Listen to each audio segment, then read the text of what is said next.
All right, we should be live. Let's see. We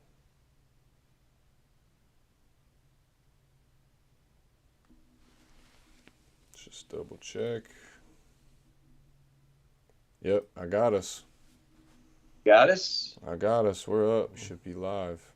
Are we We're up and really? cooking. Let's We're back, see. baby. All right, we're back. Yes. 2023, baby. You love it. College Gotta love it. football. Here we are. Here we are, Mike. We are back. Season 3 That's right. for Mike and Dave, right? Right? Season 3. A Lucky 3, trilogy. baby.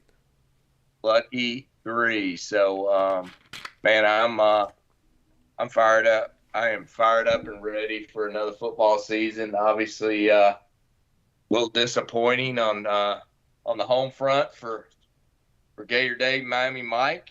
Last year, not what we wanted. So we're gonna hold our head high and hope for the best this year. And just excited to be back with college football. What do you think, Mike? I think that's fair to say. Absolutely. I can't wait. We've been waiting a while. Feels like forever. But we got, what is it? Today's Thursday. So first games are Tuesday. Or no, it's Saturday. We got 2 days. Saturday. Yes, we have week 0 games on Saturday. So that's good stuff. Good I love it. stuff. Good stuff. Yep. So, you want to kind of tell everybody what the game plan is today and what we're going to talk about and such. Yep. So today in the preview show, we're going to be going over every team, every conference in the Power Five. We're going to give you our win-loss total on the year for each team. We're going to give you projections of how we see these conferences playing out. We're going to give you our Final Four playoff predictions. We're going to give you Heisman predictions. And then we may throw week 1 at you too. You know, we'll see what happens. We shall see. We But we're shall see. gonna, Because yeah, because you got places to be and people to see. But we're gonna kick it off with the SEC West here, Dave. all right. So why don't Who you? you want me to go? How you want it, or you want to go there, Mike? Yeah, no, break it down. Break down how you All see the right. SEC West going. Okay, so obviously everyone thinks every year is going to be an Alabama year, but I'm not thinking that way. So my thoughts on SEC West and the way I've got the breakdown is I think LSU is going to be for real. A lot of folks don't, but I do. I think they're going to the record's going to be at 11-1, and they're going to finish number 1. I think Bammer is going to be number 2 at 10-2, Okay. and then I've got the Rebels and the Razorbacks both at 8-4. Texas A&M at 7-5, Auburn at 7-5 at 6th, and then Mississippi State at 7 at 6-6. And I'll kind of give you some of my theories here. I think Bama's going to do okay, but my concern with Alabama is the quarterback situation. I think that's what the strong point is going to be for LSU. I think Jaden Daniels is going to be for real, and we might be talking about him later in the broadcast, but we'll see how that goes. Hell, we're not real sure who Bama's quarterback's going to be right now. So I think with that in mind, that's what brings them in at 10-2. The Ole Miss Rebels at 3, they've got a plethora of, I would say, decent QBs. They've got Dart, they got Spencer Sanders from OSU, they got Walker Howard from LSU. So they've got a nice quarterback room. I wish the Gators had as good a quarterback room as Alabama. I mean, as Ole Miss does, but I still think they're just not where Bama and the Tigers are. Arkansas, middle of the road. They got KJ Jefferson. He's a stud. I think they're going to be respectable this year, and come in at 8-4. A lot of folks are big and high on Texas A&M. You know, they got Connor Wegman as their sophomore quarterback coming in, but I just think that, you know, I don't think they've got it. They lost a lot of those 5 stars that they recruited 2 years ago, and I'm just not believing in Jimbo and the Aggies. And then we got, you know, Auburn, who is rebuilding.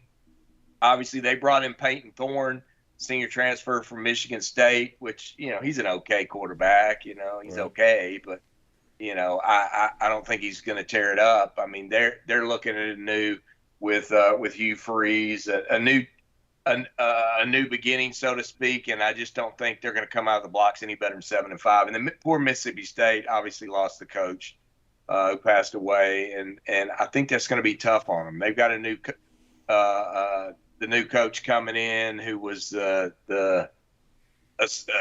coach in waiting before, but I just think they're gonna bring up the rear here. Will Rogers is a good quarterback, but I think it's gonna be a tough year for Mississippi State. So that's kind of how I see the SEC West, Mike. What about you? We see it a lot of the ways in the same way. Honestly, I have LSU at the top also. I'm with you. I think Jaden Daniels is going to make a serious push for that Heisman Trophy that we'll be talking about a little later on. I think that defense is going to be ready to go. Brian Kelly, he had another great recruiting class, brought in some key transfers too. They're just going to reload. I think they're the real deal. Number 2, I have Texas A&M. I am drinking the Kool-Aid, Dave. You got Bobby Petrino back in D1 football, baby. Calling plays and riding scooters. Yeah, we'll see, Jimbo. I think, I mean, and off of that, I have Texas A&M beating Miami. Yeah, I went back and forth on it like 4 or 5 times, but I think it's going to be a really good game. I think we're going to compete. Ultimately, I had to go with my brain. But having said that, the big one I think that they're going to do is I think they're going to upset Alabama. They get Alabama at home this year. Jimbo has had success against Nick Saban before. These guys do not like each other, even though Jimbo's, you know, a past assistant, and Nick Saban's record against assistants is ridiculous. I'm looking for Jimbo and the Aggies to kind of get it done at home and kind of sneak one, and that's where I go into this next one. I got Alabama at 3, and they're 10-2 because I have them losing to LSU and Texas A&M. Gotcha.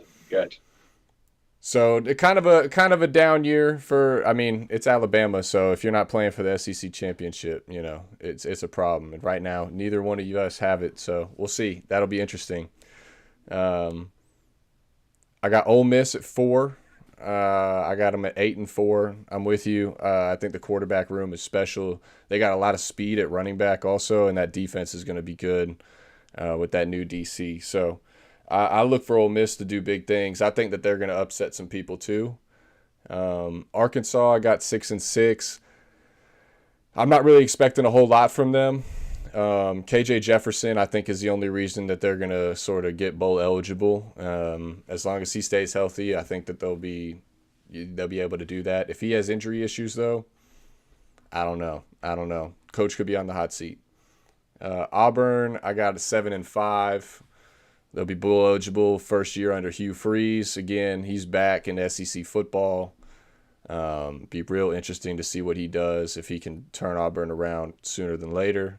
And then I'm with you. I got Mississippi State filling up the bottom, but I have them at 5-7. I got them missing the bowl game. They're gonna have a shot, but they're gonna lose to Ole Miss in the Egg Bowl, and it's gonna send them home. That's what I'm looking at. I got you. So let me throw up the. I'll throw up the graphic real quick. Will Rogers, he's a good quarterback, man. He's been around a while. I think if he can stay healthy, they can be 6-6. So yeah, it's gonna be close. I mean, it's gonna be close. Yeah, they're going to be competitive. I mean, let me see if I can find where I had it. I mean, they just got a rough stretch. You know, in their first 5 games, they play LSU, Alabama, and at South Carolina. That's tough. And then they go on Yeah, a it bye is. week, Yeah, it and is. then the week after bye, they're at Arkansas, at Auburn, Kentucky, at Texas A&M, and Yeah, then Mississippi at home. That's a gauntlet of a you schedule know, right there for a new I coach. think if I'm not mistaken, they might be when they talk about schedules and the toughest schedule. I think they might have been ahead of us. I think they might have. No, it's Auburn, Mississippi State, and then Florida is how the SEC is in terms of toughest schedule. So I yeah, mean, that yeah, we got them. SEC's got a pretty tough schedule all around this year, I feel like, for the most So part. All yes, right, sir. so we can move on to the East. We moved to the East. All right. My So Gators are in the East. So who's gonna be playing LSU in this year's SEC championship, Gator This Dave? will be the team that has I think it's somewhere around 54th toughest schedule in the nation. Will be the Georgia Bulldogs playing Hey, LSU. hey, Kirby And, said, come and play it. yeah, yeah, yeah. So 54th. They could be playing Texas just like Alabama's playing. No, they could be playing Oklahoma, but they gave up that game. So I've got them at 12-0. I hate to say, but it is for real. Carson Beck's going to be the quarterback. That's what they're saying right now. I just don't think there's a single team on their schedule that is going to give them a run for the money. Obviously, Tennessee's probably going to be the toughest game because they do play that at Tennessee. And people think that there's going to be an upset in the making there, but You might be I'm onto not as something, big Dave. on Tennessee as others. Yeah, as you do. So we'll see what you say in just a second. So I've got Tennessee at second at 9-3. They got Joe Milton, who's been around a minute, was up at Michigan, Yep. coming in to run the offense there at in Rocky Top, and I think he'll do okay. They got the great freshman in the back pocket if things get sideways at all. Nico is back there, one of the top quarterbacks in the country, and they paid a couple of mil for him. So something goes wrong with Joe, they've got Nico back there. So Volunteers at 9-3, and in third place, Kentucky Wildcats 7-5. They So bring in Devin. I, What? I Go just ahead. I just got one quick question before you move on Yes. from on that Yes. Kentucky. Is there? I couldn't help but notice that there's a similar team. Do you have them above yours because they are gonna be? No. No. Oh, okay, No. okay. I have them below. Oh snap! You're right. I see the numbers are wrong. So Kentucky at 3 for sure. Okay.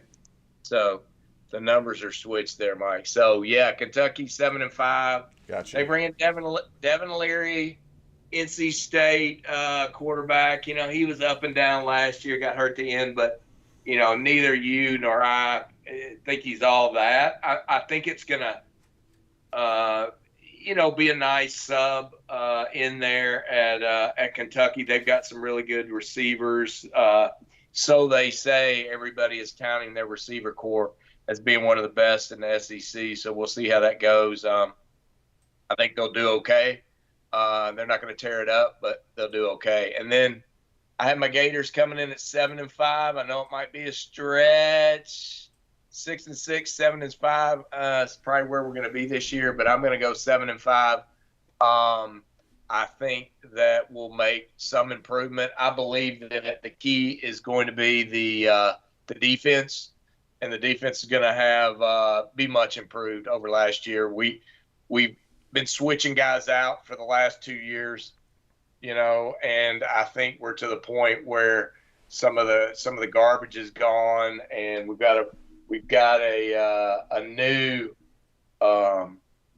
coach, and pretty excited about him coming in. Young guy. He was going to be the linebacker coach at Bama, and we turned around and made him our defensive coordinator. So he was defensive coordinator last year at Southern Miss, but I think we're going to see a big difference in our defense.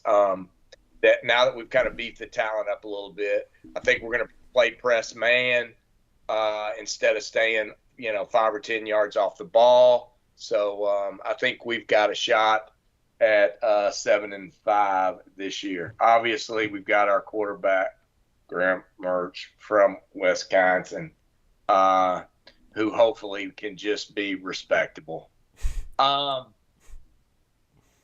Carolina, I got coming in at 6-6. Everybody's all hot on South Carolina. I know you are, Mike, but I think it's a facade. Spencer Rattler's about as good a roller coaster as you can get for any amusement park around. I think he'll continue that way. So I think they're going to be okay, be middle of the road at 6-6. Missouri Tigers and Vanderbilt coming in at 6 and 7.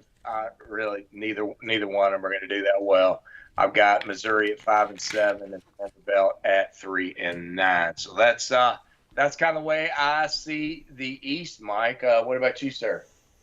Yeah, we got a couple that we agree on, a couple that we don't. This is one of them right here, Dave. We're starting off with a banger. They're going to dethrone those Georgia Bulldogs that you're talking about. The Tennessee Volunteers.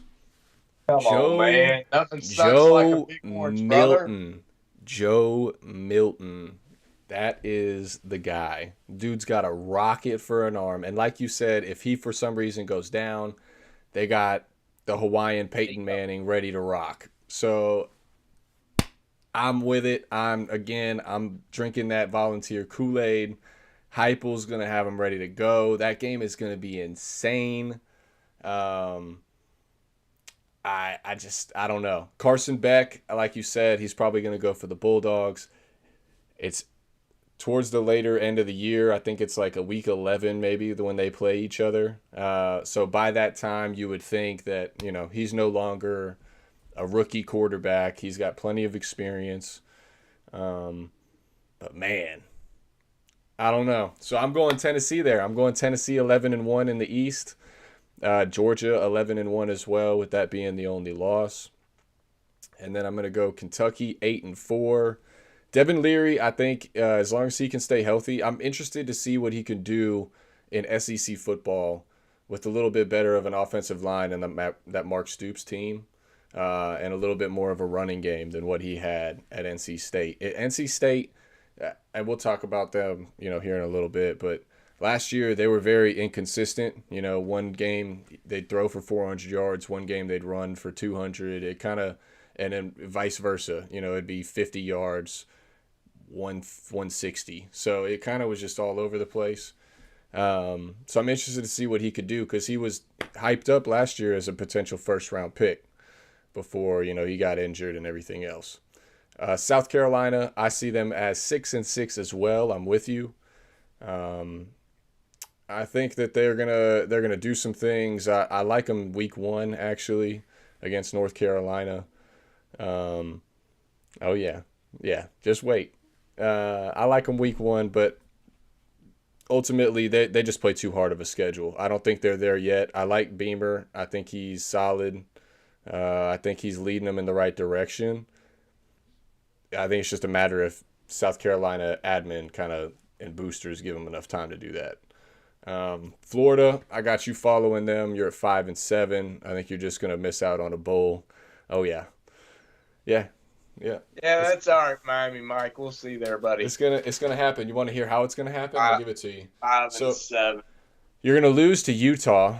Luckily, you play McNeese State at home the next week, so you'll go ahead and get a win there. The following week, you're going to play Tennessee. That ain't happening. You're going to play Charlotte the week after. I'll give you that win, but I like that coach a lot. He's coming out to prove some people wrong this year. Don't count him out.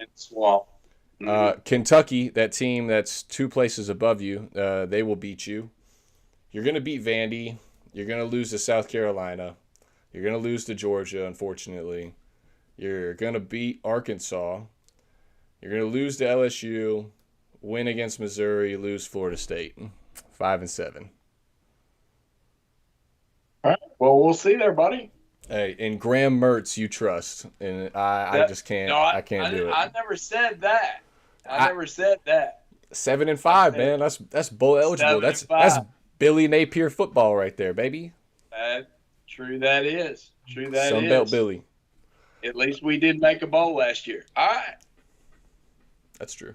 Shall we move on there, Mike? Oh no, what do you have after Florida? But how did you do in the bowl game, Dave? Matter, we made it to a bowl game. Last two, I got Missouri 5-7 also, and I got Vandy 2-10. You got them worse than I do. All right. Oh yeah, Vandy's gonna get they're gonna get torched this year, unfortunately. All right. They have a tough schedule. They might mess around and lose to Hawaii here week 1. Yeah, could be. I don't think so though. If they're not careful. All right, man. Let's head westward, young man. Let's head to the Pac-4. I mean Pac-12. I'm sorry. It's Pac-4 next year right now, so they've only got 4 teams left in the Pac-12. But I guess we'll chat them up. So, I am going to start with number 1. I believe that the Washington Huskies are going to be number 1 in the Pac-12 when it's all said and done at 11-1. And Southern Cal is going to be 11-1 at number 2. We got Michael Penix Jr. as the quarterback for the Washington Huskies. I think it's going to be their year. I honestly believe that Southern Cal's got a little bit tougher schedule. You know, they got to play Notre Dame. So I think they're going to be a little bit more beat up, got a tougher schedule, and I think Washington is going to come out on top in this one. I see the Utah Utes coming in at number 3 at 10-2. Now, if Cameron Rising doesn't get in by the second game, it could get a little dicey for him. It still might be dicey in that first week. I don't know for sure, but we'll see. Number 4, I've got the Oregon Ducks and my favorite quarterback, Bo Nix Jr. He's the man. He can make it happen out there. A lot of people think he could contend for the Heisman, but I still think they're going to lose a few games. They've also got a tough schedule. 9-3 is where I've got them coming in at 4th. And at 5th, I have the Oregon State Beavers. There is some question marks here. That's DJU is going to be the quarterback at Oregon State next year. He's going to have to shit or get off the pot. And we'll see how that goes. If he doesn't pan out, then they're not going to be 9-3. Yeah, but I think if he go ahead. He did just get announced as a starter too. They made it official. Yeah. So I mean, if he is a little bit better than he was, I think they've got a shot at having a decent season. Right. I've got UCLA coming in 6th. Last I heard, and I've got him at 8-4. Last I heard, Ethan Garbers, redshirt junior, was going to be the quarterback. They do have Dante Moore, the freshman that they're looking at. He will probably, if this Ethan Garbers guy doesn't do that well or isn't really up to snuff, this Dante Moore will probably be rocking by the middle of the year because he's a very highly thought of freshman quarterback. I've got Arizona next at 6-6. They got Jaden DeLara is their quarterback. Where did he come from? He was a transfer. I can't remember where he came from. Washington State, I think. Okay. All right. So he's their QB. They're middle of the pack. We're starting to get into like whatever. It's Pac-12 and bottom end. California, I've got it 4-8. At 8th, I've got Washington State at 9th at 4-8. I got Deion's Buffaloes at 3-9. Arizona State at 3-9, and Stanford Cardinal at 3-9. I'll be honest with you. I'm going to change the Stanford Cardinal from 3-9 to 2-10, just for the record, just so you know. So because I that team's a train wreck. So, but that's where I have the Pac-12. Obviously, this is the conference that everyone's talking about in terms of the quarterbacks. You know, with Penix, Caleb Williams, Cameron Rising, Bo Nix. I mean, they're pretty pumped up about the quarterbacks here. And Arizona State's going to start the kid that came through our places during recruiting, Rashada. They've announced him as the starter for Arizona State, Jaden Rashada. Yeah. So they're like, we're going to just give it a shot, see how it goes, and throw him to the wolves. Yeah. So we shall see. So that's how I see Pac-12. Go ahead. So I know you said you got USC or Washington beating USC. Well, how do you see the rematch in the championship going? Is it still Washington over USC? Absolutely Washington. So twice over him? Yeah. Damn. Okay. I'm with you, sort of. Those are my top two teams. Also, I got USC at 11-1, so I do have them beating Washington in the regular season, and then I have Washington at 11-1 as well, with the one loss being to USC. USC's one loss, for the record, I have them losing at Notre Dame. I think Notre Dame is going to trip them up. I'd say that's a really good possibility, and that could put them to 2 losses in my book. But go ahead. Yeah, gotcha. I'm with you. Totally agree. Third, I got Utah 9-3. UCLA, I got 9-3 as well. I'm really interested to see what Dante Moore does. Like you said, see how soon Chip Kelly kind of makes the move to him. I mean, that kid's got an immense amount of talent. Oregon and your favorite QB once again, Bo Nix. I got them at 8-4. They got a pretty tough schedule. They play kind of some of the big boys in that conference this year. Arizona, I got them at 7-5. I love Jed Fish, the coach there. I love his philosophy. I love what he's about. He likes to take chances, but he's also kind of no bullshit. Brings in guys that want to play and fit his system really well. He's got a great eye. So I got Arizona kind of making some moves, 7-5, and they could upset some people this year, I think. Washington State, I have them at 7-5 underneath. I think Cameron Ward coming back is going to be really big for them. That dude's dynamic. He's going to put up some big numbers this year, I think. And again, I think Washington State has the ability to kind of sneak some games out against some big-time teams. This is the one, Dave. I got Colorado at 6-6. I think Dion. I think Dion's gonna have them bowl eligible. We might need to make a side bet on that one too. I think they're gonna be bowl eligible. I went back and forth with it a lot through the offseason, but the more and more that I looked at just the talent that he was able to acquire and the amount of transfers and the amount of starters and things along those lines, I mean, he completely revamped that team.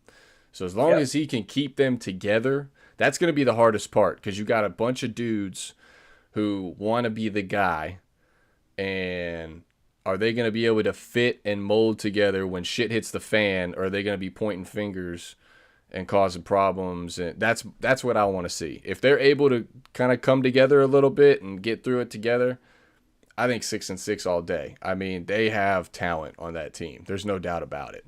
It's just going to be a matter of if they can bring it in mentally, I think. So as much as I wanted to say that, they were going to win 3-4 games and not get it done, I mean, he brought in some ballers. So I think they are going to get bowl eligible, and it's going to get some traction for next year. I think that recruiting class is going to see some key guys go to it. Next, I got I think Shedeur Sanders is going to be have issues in playing big boy football. So that's going to be a big problem for them. I think between that and the fact that I mean, there are only 15 players from this team from last year. I just think the first year is hard no matter what. I saw it at Florida. Hell, I've seen it every as many we go through coaches like Yeah. every 3 years. So that first year is just tough no matter what. And and then they're building this kid up to be something that I don't think he is, and it's going to be unfortunate. That's my opinion. That's why I've got him at 3-9. But go ahead. Right. I think Sanders has the tools, and I mean he's throwing to Travis Hunter, who's an absolute monster. So I think they're gonna have a shot. Granted they do play some tough teams. I mean they got Oregon on the road, USC, They UCLA on play the road, TCU. They Utah on the play TCU in road, the first game. I TCU. mean, That's five games right there that probably are going to be losses. So it's an uphill thing, but again, if you in football, if you can get players to play for the guy next to him, things happen. So I think if anybody's able to do that, it's going to be Dion in his first year. So we'll see what happens, but that's kind of that's kind of where I see. But that's also kind of the ceiling that I see, is at 6-6. And they're not going to go 8 wins, 10 wins. I'd be really, really surprised. Next, I got Oregon State at 6-6. I think, unfortunately, DJ is who DJ is. And Oregon State, again, one of those teams, they pulled a tough card in the schedule. And the Pac-12 has some teams this year that are going to contend for the playoff spot. So unfortunately they're going to kind of take a little bit of a step back. Arizona State, I got it 4-8. I think they are still a little bit of a ways away. California, I got them at 3-9. Stanford, I got 2-10, just like you, rounding out the bottom. All right, very good. So that is the left coast. Let's move to the new and improved Big 12. All right. We have now added to the Big 12 BYU, Houston, Cincinnati, and UCF to the new Big 12. So, and obviously it is Texas and Oklahoma's last year in the Big 12. And the commissioner, I heard him today, was talking shit about Texas and Oklahoma, and basically saying he was at some event at Texas Tech, and he's like, he's like, he expects Texas Tech to beat the other teams and so on and so forth, beat those other two, and he was I just saw that too. Yeah, he expects them to beat Texas again. Yeah, he was talking trash. So, I'm sure that's not going to do anything to Texas's fire when they play Texas Tech.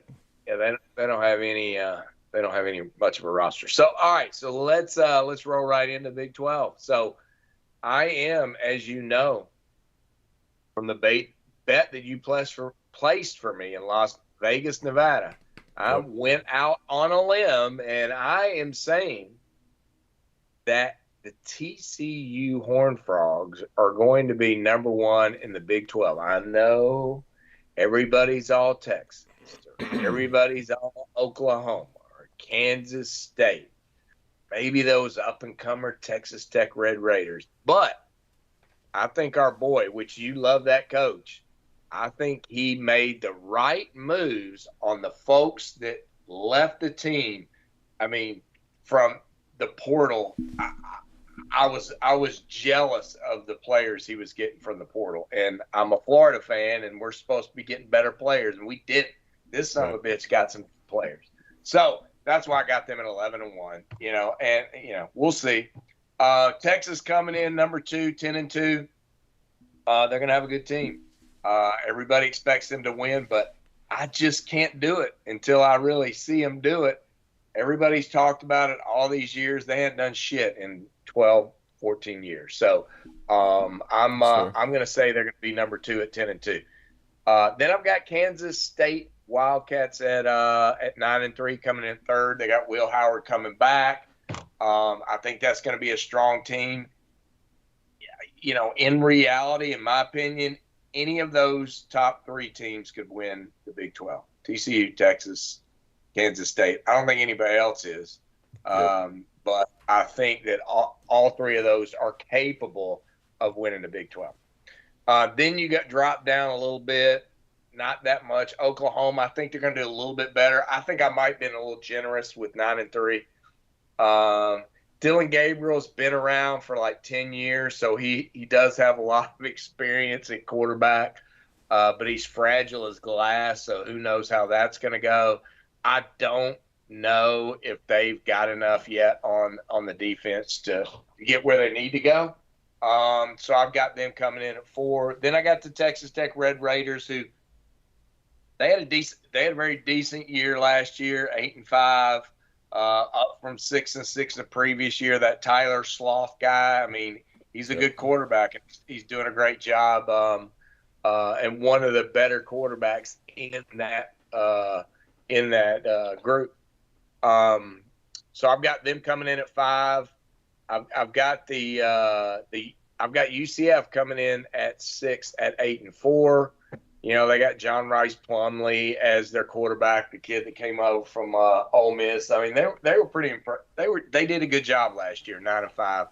Obviously, it's going to be a little bit tougher in this league, and we'll see how they do. But I've got them 8-4 at 6. Then I got Cincinnati coming in. I probably overshot that a little bit. I've got them at 7-5. Last year they were at 9-4 in their league, but if I had to do it over again, I don't know if they're going to make 7-5, but that's where I've got them, 7th at 7-5. They've got Emory Jones, who's been at Florida, at Arizona State. Now he's at Cincinnati. He's not much of a quarterback, so not real sure, 100% sure what I was seeing there, but that's what I've got. Baylor Bears, they're just not getting there. I mean, been a roller coaster. 2 years ago they were 12-2. Last year they're 6-7. They got Blake Shapen as the quarterback, which he's pretty decent. But I see them middle of the pack there at 7-5 and coming in 8th. Really disappointing in my opinion. Oklahoma State. I've got them at 6-6. 9th in the Big 12. Alan Bowman, senior quarterback. Last year they were 7-6. So if they go to a bowl game, it's about the same. I don't see a lot of improvement. At 10th, I've got the Kansas Jayhawks. They got Jalen Daniels, real exciting guy. I mean, they excited everybody at the beginning of the year last year. Everybody thought, oh my God, but they ended up 5-7.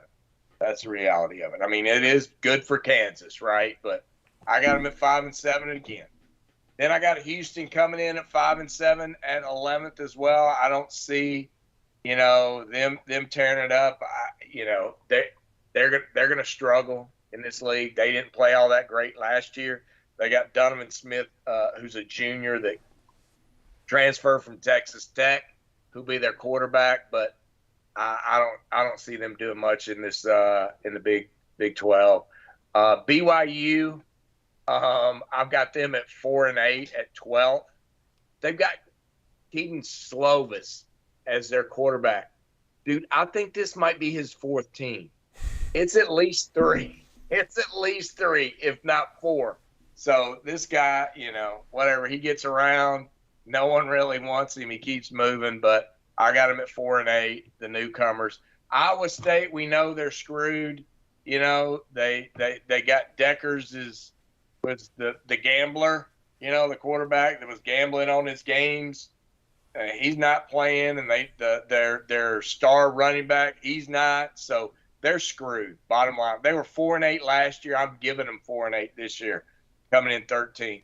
Then I got West Virginia. They're on the outs. I mean, that coach is done. They were 5-7 last year. I got them at 3-9 this year. They're worse than some of the teams that came in from the AAC. So I got them bringing up the rear, and the coach getting fired about halfway through the season. So that's the way I see the Big 12, Mike. Yeah, I'm with you on West Virginia. So I'm with you on a lot of these again, but some of them, not so much.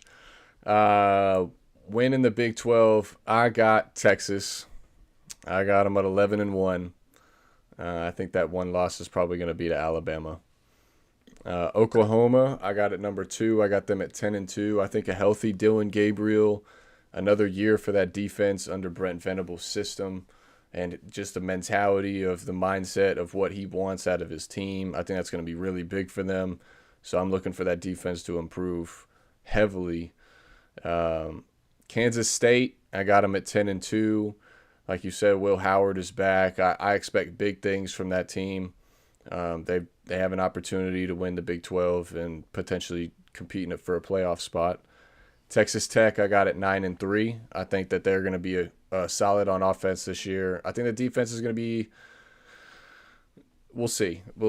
I think the offense is going to be good enough to kind of carry through a couple games. UCF, Gus Malzahn, I got them at 8-4. I think that they have a real good shot at upsetting some people this year, upsetting some of these bigger teams. They catch some of these guys in a key opportunity, so they could make something happen. Mike, one thing, I think the upper echelon of that AAC, which, we got some of them here, right? UCF, Cincinnati, Houston, you got Memphis.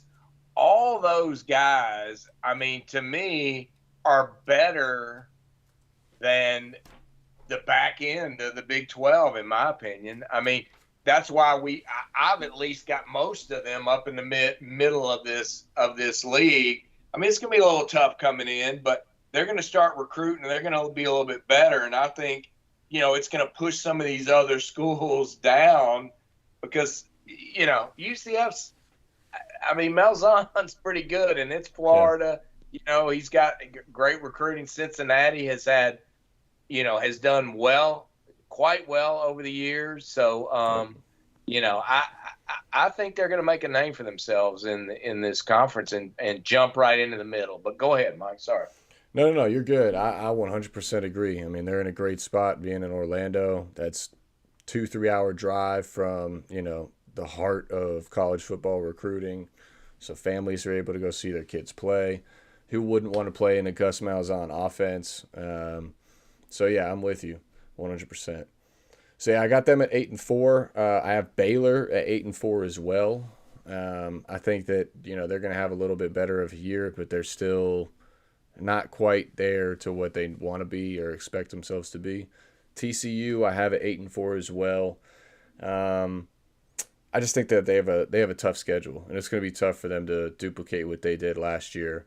I'm with you, though. I 100% agree on the transfers. I mean, Dykes brought in exactly who he needed to at wide receiver, exactly who he needed to at quarterback. He needed a couple guys on the defensive end.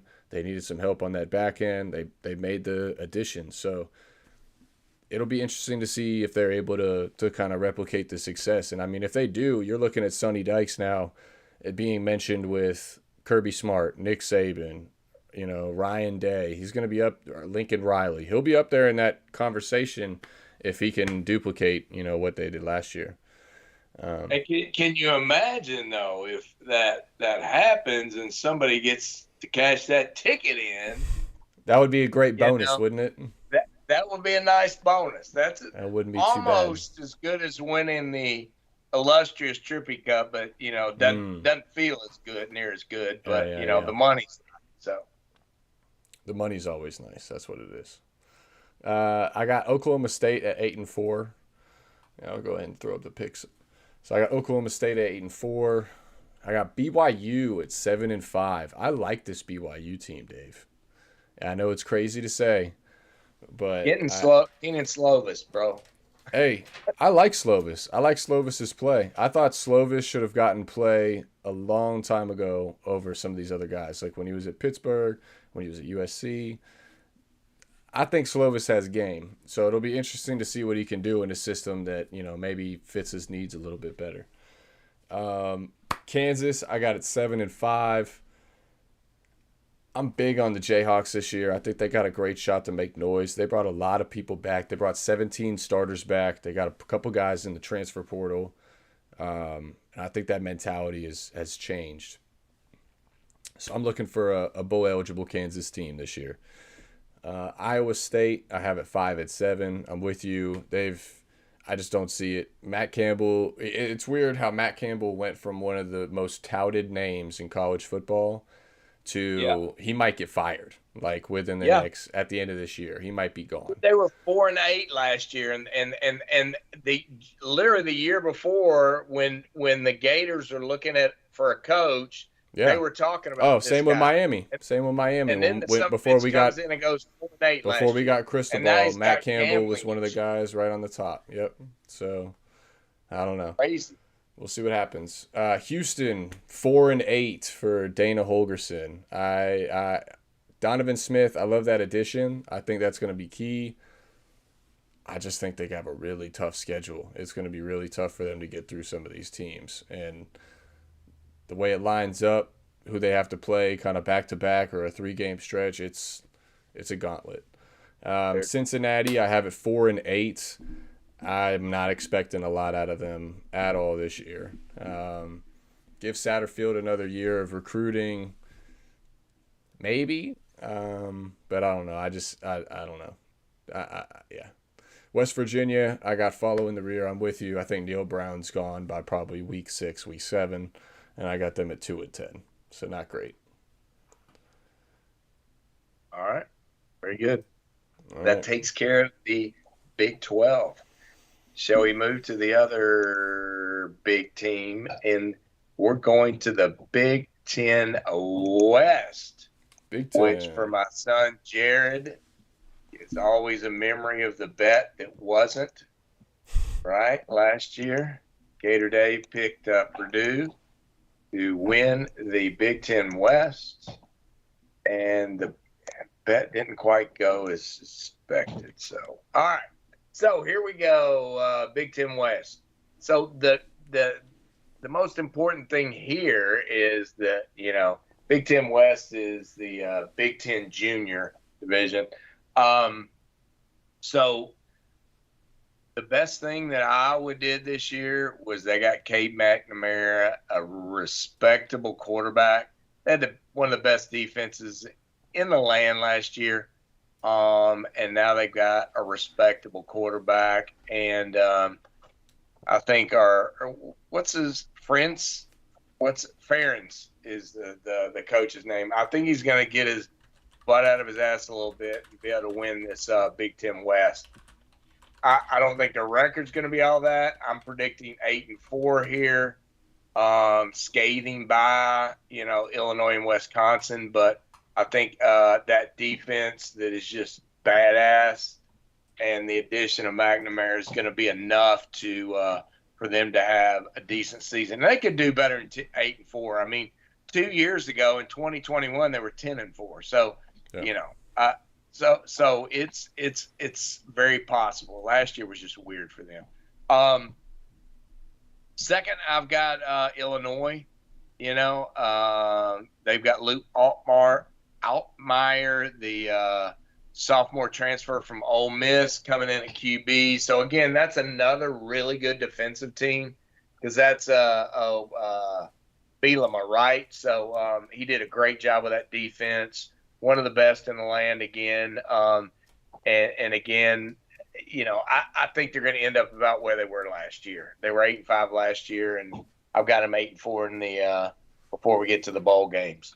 Okay. At second in the West. Then I got Wisconsin Badgers. Granted, they do have Tanner Mordecai, the senior transfer from SMU, which is going to make a difference. I've got them at 8-4 as well and coming in third. Now, everybody's all hyped up about Wisconsin. Oh, Fickle. It's his first freaking year with the team. I'm telling you that it's not that damn easy. It's big boy football up there. And granted, he got a better freaking quarterback. I'd have much rather had Tanner Mordecai than Dipsy Do from Wisconsin. Yeah. So, but of course, talent for talent, we're better than Wisconsin. But I think Are you though? it's good. Yeah, we are. Yeah. Are you though? Well, I'll give you the stats here shortly, Mike. Yeah, we are. So, but I got them at 8-4, and I got them coming in at third. I mean, we can just look at Then the I've got schedule and the record. Minnesota Golden Gophers. Are we've got better talent you than Miami too, Mike. All right, so Minnesota Golden Gophers We 7 play and week 5 one coming next year. in. We'll find out real quick. Yeah, we will find out. We'll be right there, Mike. It's gonna be an. All right, so Minnesota Golden Gophers at fourth, coming in at 7 and 5, middle of the road, right? Then I've got Nebraska coming in at fifth, 6 and 6. There's people that literally think that Nebraska is going to win the Big Ten West. I'm telling you, that's the biggest crock of shit that ever was. Nebraska was 4 and 8 last year. Nebraska was 3 and 9 in 2021. And granted, they got their coach that came from the NFL. Hooty hoot hoot. But look at his success rate when he comes in the first year. He sucks. That he doesn't turn it around the first year. He's not that kind of coach. And this team is horrible. So 6 and 6, best they're going to see. Jeff Sims transfer from Georgia Tech. Okay, everybody thinks he's going to be like what's the kid in Baltimore? I can't. That was at Louisville. Lamar, the quarterback. Yeah, they think this guy's some kind of Lamar Jackson dude. Jeff Sims. Jeff Sims is nice. He's definitely got game. But he's not going to come in and make them any freaking better than 6 and 6. So next up, Purdue Boilermakers, 9 and 4 last year. They got a letdown. They obviously Jeff Brom, the Louisville quarterback that did so well with them over the years. They were 8 and 6 last year. Won the Big Ten West, lost of $600. And now they've got Hudson Card as their quarterback from Texas. He's hot garbage. He's not. I'm glad we didn't get him. I'd rather have Garrett than Hudson Card. So 6 and 6 with the Purdue Boilermakers, middle of the road, whatever. Northwestern, all we got to say, total trash, garbage program right now, in trouble, 2 and 10, 7th in the West. What you got, Mike? So we're not far off here. I'll go ahead and throw it up. So I am, again, I love this Kool-Aid, man. This off-season Kool-Aid is delicious. And Wisconsin. No, Mike, no Kool-Aid drinking. Fickle, Mikey. fickle. Oh, it's fickle. Yeah, it's happening, man. It's happening. Hey, 18 returning starters, all right? And they bring in who you said, Tanner Mordecai. This dude is going to – what are you doing, Dave? You got to look alive. Tanner Mordecai is going to change the dynamic at Wisconsin. Luke Fickell's trying to get away from running the football. He's trying to turn that more into a pass-happy offense.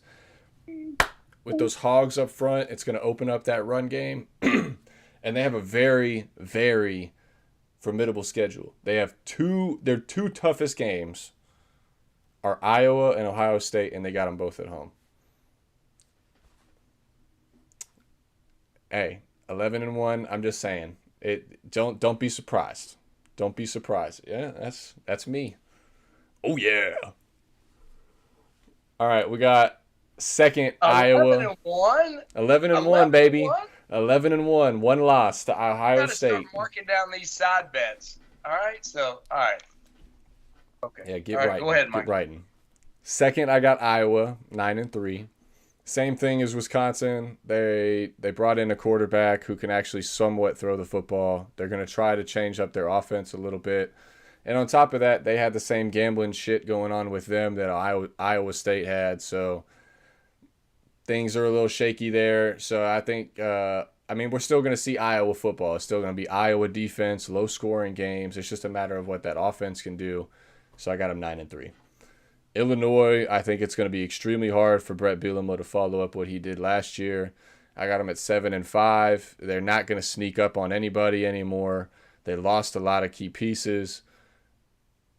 I kind of. And Luke Altmaier's not all that. Nah, Dang, he's that's not. why he left Ole Miss. Nah, they need help at QB. So it'll be interesting. Minnesota, I got 6-6. I think they're going to be able to do some stuff, maybe surprise some folks.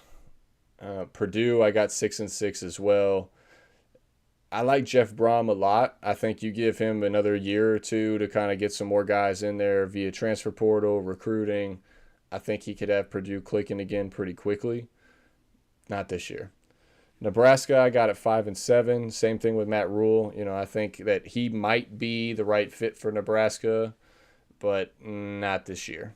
5-7. They're going to just miss a bowl. And then I got Northwestern, which is just atrocious, at 1-11. So, Joke. That's the West. Let's talk East. The East. Let's talk the East. Big boy football, at least with the top three. After that, it's garbage. So, Yeah, pretty much. I am all in on our boy Harbaugh. Michigan Wolverine. Talk about Kool-Aid, man. Jeez. No. Let's, Mike. Their record in 2021, 12-2. Their record in 2022, 13-1. Their record when they finish the Big Ten championship game will be 13-0. Because they're going to be 12-0 going into the game, and they're going to win it again. Yeah, I know. They're going to have to play Ohio State twice, blah, blah, blah. But Michigan is going to win the Big Ten East and the Big Ten. We'll talk about more of that later. J.J. McCarthy, stud running backs, 1 and 2, maybe the best 1-2 combination anywhere, anyhow. From a running back standpoint, I'm telling you, that's true. People have been disrespecting Harbaugh because he's a goober. Hell yeah. And defend those khakis. Get him, Dave. He's the goober. I'll admit, he's a goober. He's a weirdo. But that dude can coach, and it's real, and it's happening in 2023. All right, I got the Buckeyes number 2 at 11-1. Kyle McCord's their quarterback. Yeah, everything's going to be all pretty. They got all those wide receivers and all that, but they're still going to lose to Michigan, so it's going to be 11-1.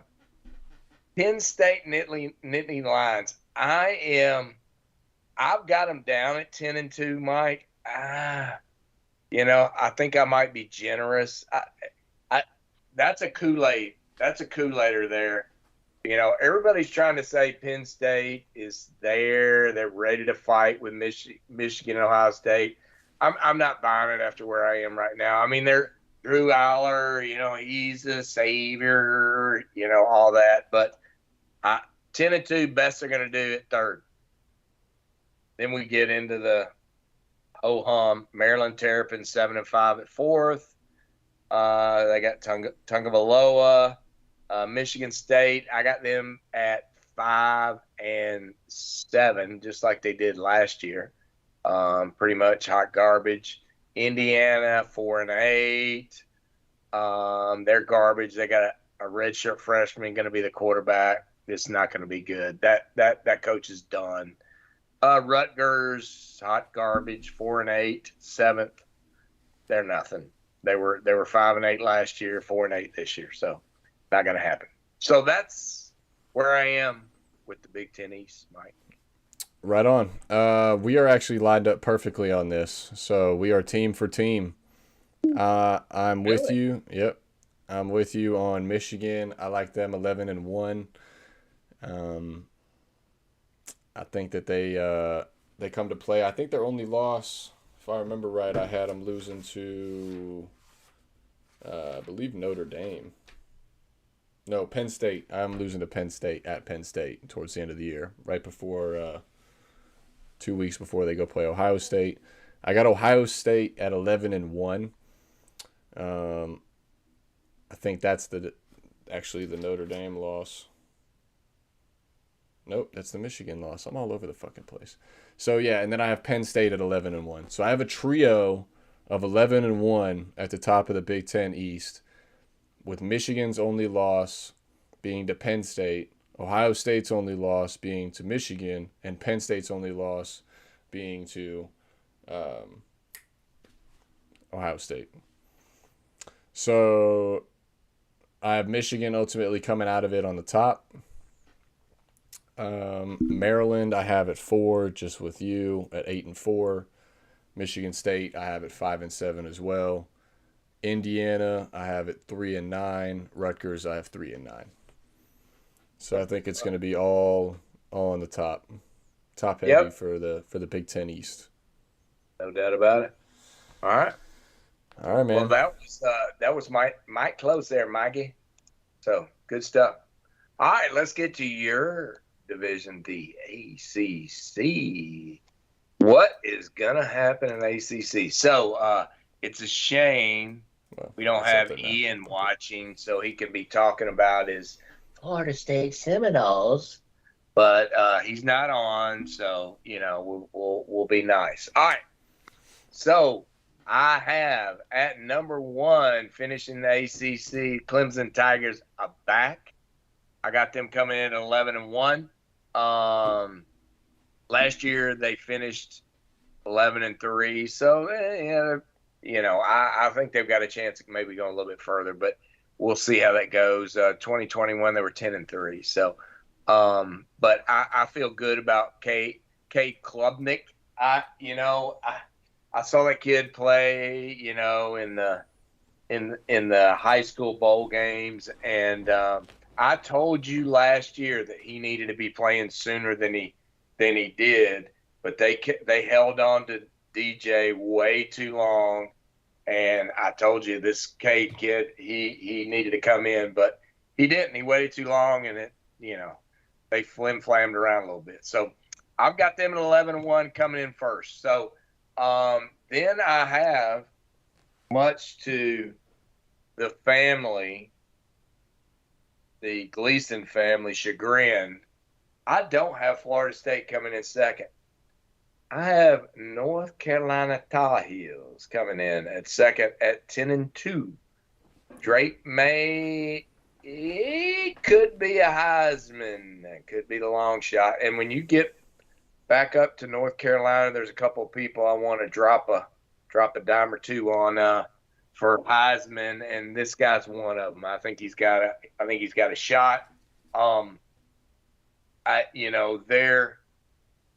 I think their defense can be a little bit better. They've got a new, and we're going to talk about North Carolina in the Game 1 preview, but they've got a new offensive coordinator. But I'm feeling them. I'm feeling them this year. So I got Florida State at third, coming in at 9-3. Jordan Travis, obviously, he's awesome. They did a great job last year at 10-3. I'll tell you after the Tennessee game whether Florida will beat Florida State after the Tennessee game. That's not too bad after 3 games. We'll talk about that later. But Florida State 9-3 at third. Number 4, I've got Pittsburgh Panthers. Phil Jerkoff is, he's been around for like 6 or 7 years. I can remember when Florida was looking at him and that was like 3 coaches ago. This guy's been around for like 10 years. But I got Pitt at 9-3 coming in at 4th. I have at 5th the Duke Blue Devils at 8-4. Riley Leonard, remember this guy, stud. Duke ain't messing around. They were 9-4 last year. I've got them at 8-4. Obviously, they go into a bowl game, they win 9-4. But watch out for Dukies. They could pull an upset special on some of these top level teams. So if they go in there thinking there's something, it ain't necessarily that. And obviously, we'll talk about them because we've got them on our week 1 agenda. Number 6, I have, and oh man, this is not right, Mike. I've got I don't have. I should have Louisville at like 8-4, Mike. I mean, somehow 6-6 is stuck in there, but that's not right. My thought is more like it's closer to 8-4. My bad. I apologize for jacking that up, but I think Louisville's going to have a decent team. That's Brom coming back in. I'm probably a little generous. They got Jack Plummer as the quarterback coming in. I probably really should have him at 6-6 and drop him down, but I've got him at 6. So then I've got North Carolina State coming in at 7-5, basically about where they were last year. They got Brennan Armstrong as their quarterback, the transfer from Virginia. Great defense. They're always fun to talk about. I always like bringing them up in every week when we talk football. I got your Miami Hurricanes coming in at 7-5, 8th. They're right there in the middle of the pack. They're in the rebuild. Tyler Van Dyke, junior quarterback, coming in. I think he's going to have a respectable year. They've got decent running backs. So, yeah, 7-5, and that'll be a side bet if you want to go over that. But 7-5 is about the best the Hurricanes will do this year. Then we're going to roll into I got garbage, man. I really messed this up, Mike. So I got Syracuse at 5-7 at 9th. They got Garrett Schrader as the quarterback. Then I got Wake Forest at 6-6. Coming in at 10th, Georgia Tech at 4-8 at 11, Boston College 5-7, 12th. This is a train wreck. Virginia Tech Hokies 2-10 at 13, Virginia at 3-9 at 14, and just so everyone knows, Notre Dame, I've got them going 10-2. Sam Hartman, senior transfer from Wake, they're going to have a good year.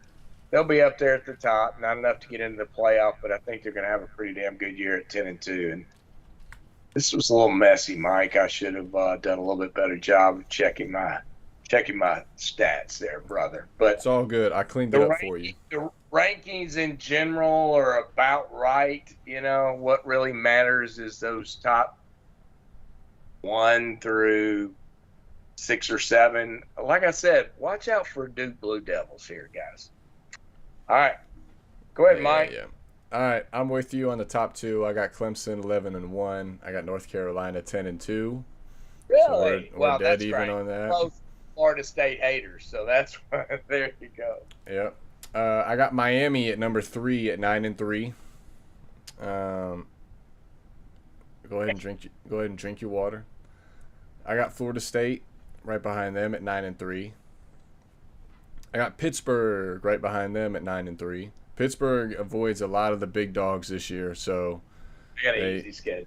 They should be okay schedule-wise. Wake Forest, I got at 7-5.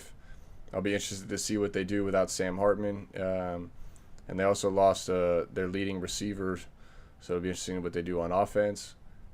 NC State, I got at 7-5 also. Brennan Armstrong is a player that transferred from Virginia, the QB.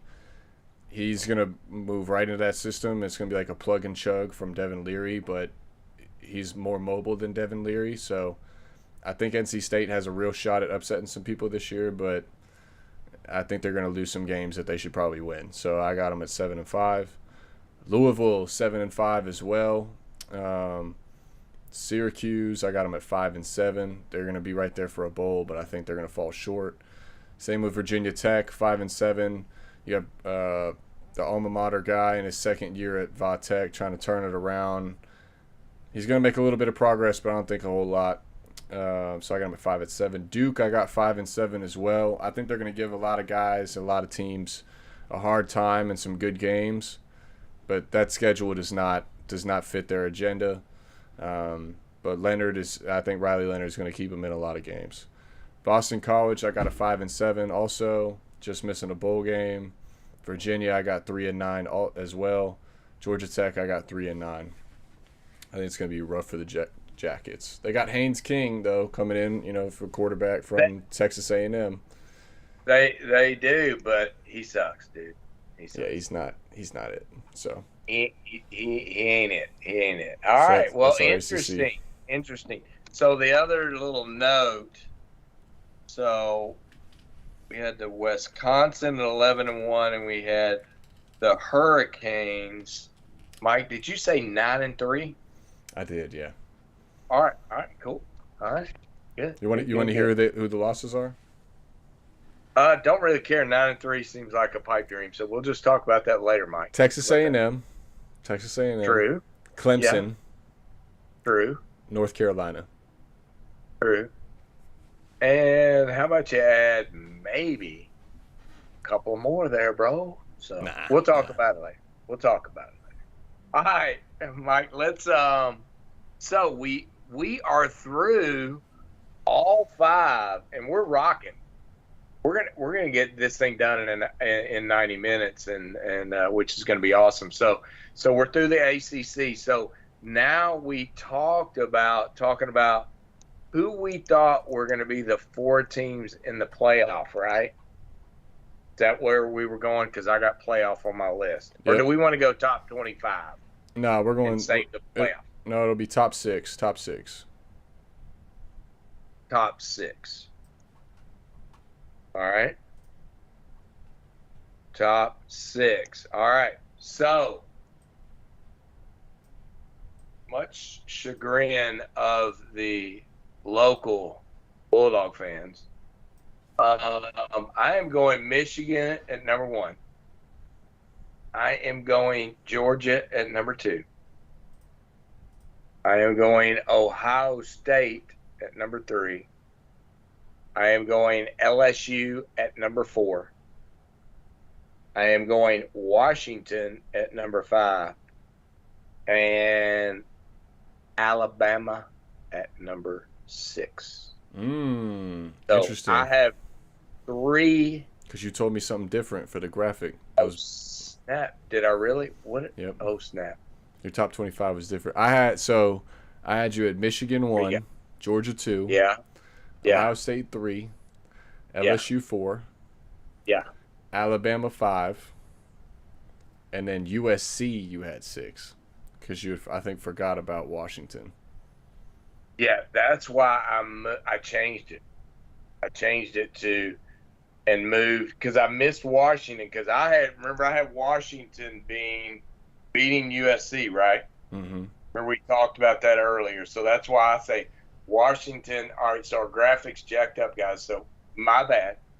Washington, I have number 5, then Alabama 6, then USC 7. But either way, they're on the outs, so it's not. Yeah, it's they not are, huge. and they're not going to be in the playoff. The playoffs only 4, which is Michigan, Georgia, Ohio State, LSU.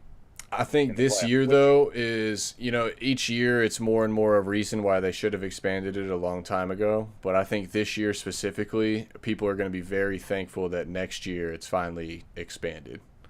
Oh, absolutely. Because, you look at these teams right here. This doesn't include Penn State. This doesn't include, Team Texas. Well, Clemson. Notre Dame wins the ACC. They're out. Clemson, exactly. Yep. It's tough. Big boy football bias, right? It's SEC. For me anyway, it's SEC and Big Ten bias without a doubt. And the only reason I think I've got Washington on the tail end, if somebody falters, then they could, depending on how they feel, depending on how well Washington does, they could, one of these 4 teams would drop and they put Washington in. And when I look at my top 5, right? Mm-hmm. Because what happens is that, you know, if Michigan is going to play, if I projected correctly, Michigan's going to play Iowa in the Big Ten championship, right? Mm-hmm. And if they win, they move on. Well, then the backup team I have is Ohio State. Well, they lost to Michigan in my theory. Then you have Georgia, and Georgia and LSU, in the way I picked it, they're going to play for the SEC championship. Whoever wins, and the backup goes in.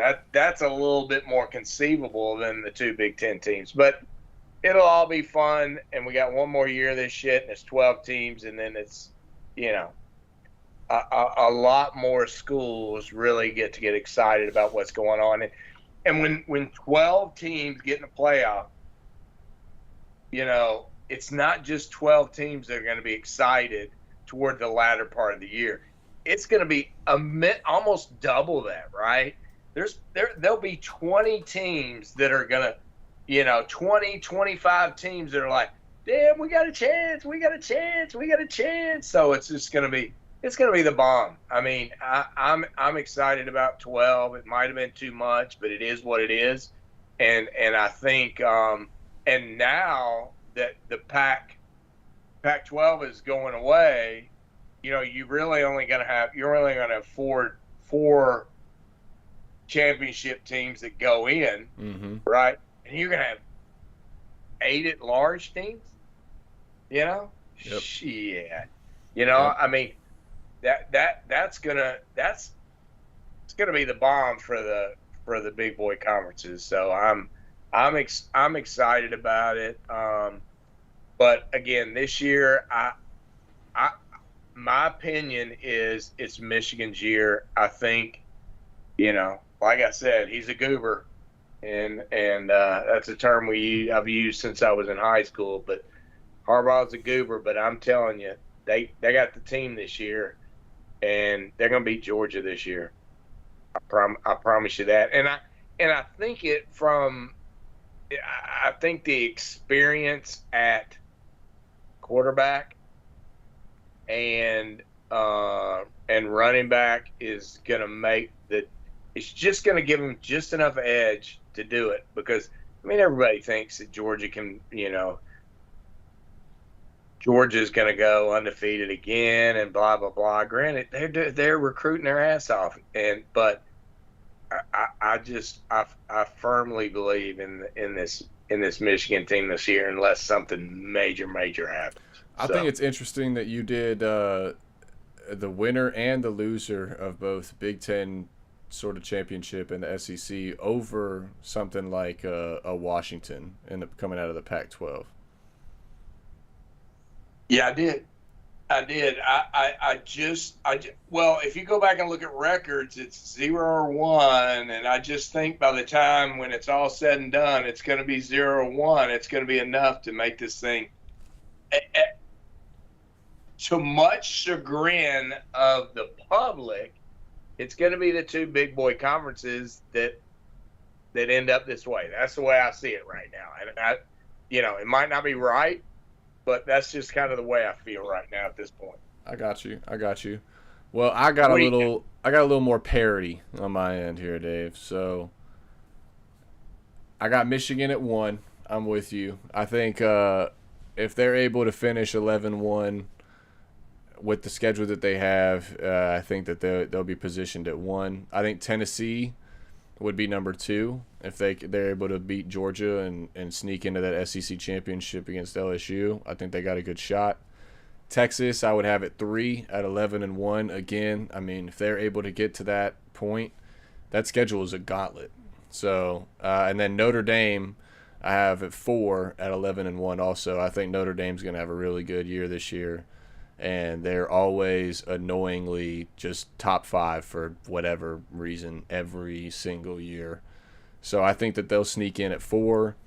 First 2 out, I got Washington at 11-1 at 5, and then I got Clemson right on them at 6 at 11-1 also. So did I hear a Georgia at all? No, Did Georgia. I hear an LSU at all? No, Yeah, that would be that ACC. Yeah, I tell you, man, Almost. it was when I was doing it, I felt really like Desmond Howard. Like I was just absolutely Yeah, just throwing darts. You know what I yeah, mean? that's Just about that's pretty much it. yeah, Desmond Howard, that's yeah, it. yeah. But hey, Left field, you know what? Worst case, if it doesn't happen, it doesn't happen. nothing. It Best doesn't happen. case is it happened. I'm a genius, so we're going You with it. are. We're True that. going with a True little that. parity in college football this year, but I at the like it. same I like it. time, the parity is just going to be that there's a ton of good teams that could all sort of slip into those playoff spots. True that. True that. All All right. right, So real you want quick, give me your top 3 Heisman guys, and then we'll wrap yeah. this one up and Awesome. call Awesome. it. So we're gonna go reality. I think the winner of the Heisman is gonna be Jaden Daniels from LSU. Oof.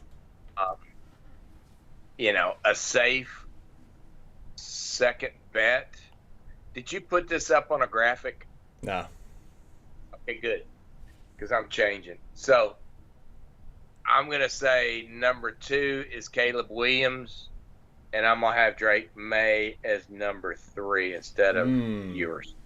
Nice. So I'm going off because, these 3 are the top 3 in terms of the odds, I believe. Right.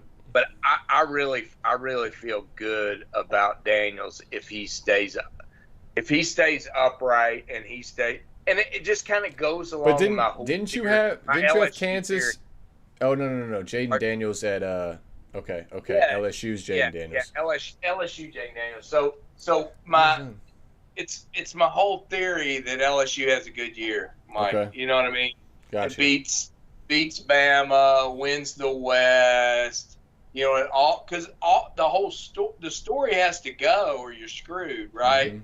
I mean, because if USC loses 2 or 3 games, Caleb Williams ain't winning shit, and if Washington somehow makes the playoff, then Michael Penix is in the running, right? That's true. And then if your theory comes to fruition, then yours, because Quentin Ewers is in there, because don't you have Texas in your top 4? So that's my top guy. I got Quinn Ewers as my number 1, and then I got Caleb Williams at 2, and at 3 I got Joe Milton. It's my dark horse. Yeah, you're all over Tennessee. So, if Nevada doesn't want to go to the Tennessee-Florida game, maybe I need to take you to the Tennessee-Florida game, and you can watch, see what happens up there, bro. I don't want to go see that shit. Yeah, come on, man. I'll watch it on TV, man. What if Blind Squirrel gets a nut and we freaking beat your boys? I mean, your theory would be freaking hot garbage if the Gators beat Tennessee. That's true. I tell you who I do have y'all beaten. Hold on. There is a little sneaky upset. Just for real quick shits and gigs. Let me see here. You had us beating Arkansas at home. I gotta go to the back to find y'all. Yeah, I know. Yeah, appreciate the support. I do have you beating Arkansas. Yeah. That's what it was. I went back and forth a little bit on LSU. Because for whatever reason, whenever y'all play LSU, the away team... It's always a great game. It's a 7-point game every always. time. I don't give a shit anything. 100%. But there's a weird trend towards the away team winning that game. You'd always think the Swamp, home field advantage, Death Valley, home field advantage. But for whatever reason, when those two teams play each other, it's kind of like wiped out the window. It's weird. Those are weird games. Low scoring games with balls. Never mind. Pause. Anyway, I think that's everything on the preview, Dave. Who's your overall? Just joined us. Public House, the man, the myth, the legend, Public House in the chat right now. We know that guy, don't we? Something like that. So, So you man, got you got Michigan as your overall champ. yeah, I think they're gonna do it. And where are you? Uh, I think I'm on Michigan too. I think Notre Dame has a shot to sneak it from them though. If they get in at that 4 slot in that game, You know we, you know, that Kool-Aid. It's. I think their gut. You got the thing in your guts on that. You know how Notre Dame always slips up win a couple of games and lose them, and that's and true. and and all it takes is two, and they're screwed. That's They lose true. 2 games, they're But they done. got a quarterback now. They haven't had a quarterback They since do.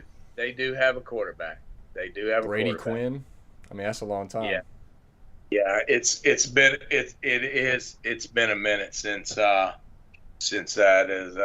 happened. So, but so very exciting. We're excited. We're excited about 2023 and the college football season. And remember, we're going to go back to our regular schedule in a couple of weeks. We got some things going on, but Thursday nights at 7:30 is going to be our normal schedule, right? But what is going on? It's tomorrow. Gator Dave leaves for Europe again. So Gator Dave and Miss Gator Dave, she probably wouldn't take the Gator because she's a bulldog. But Nirvana, we're headed out tomorrow at 4 o'clock. So we're gonna be out for 2 weeks. So we're gonna record week 1, right, Mike? Mm-hmm. And we are thinking that we will drop it on Monday.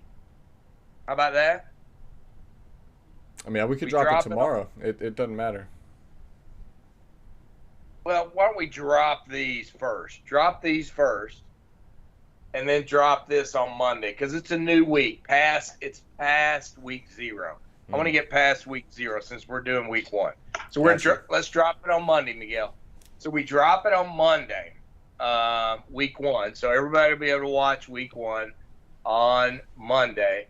And then week 2, the goal is to have week 2 being live. Mike will probably be on his own. Hopefully have my picks on week 2 on 7:30 the Thursday prior to week 2. And then we'll get back in the swing when I get back from Europe. But we're extremely excited about year number 3. And Mike really thinks that Miami's going to win 9 games this year, folks. I don't know. I need to look around and see how many people besides Miami might think that 9 games are going to happen. But we'll find out. But I mean, if you want to bet which one of our teams is going to finish with the better record, we could do that.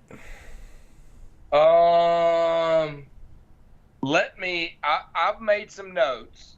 Mm-hmm. Okay, here's the notes. Wisconsin, you say, is going to be 11-1, and you have the Hurricanes at 9-3. So by the time we get to week 1, we will have some side bets. How about that? When we drop week 1, let's have some side bets. Meaning, I mean, I just told you to bet. My team has a better record than your team. I need to reevaluate. Well, let me look, dude. I have your team with a better record than mine, so that would be stupid to bet for me, wouldn't it, Mikey? Technically, you have them the same. You have them both 7-5. So we would push, right? If your predictions were true, yep. Yeah.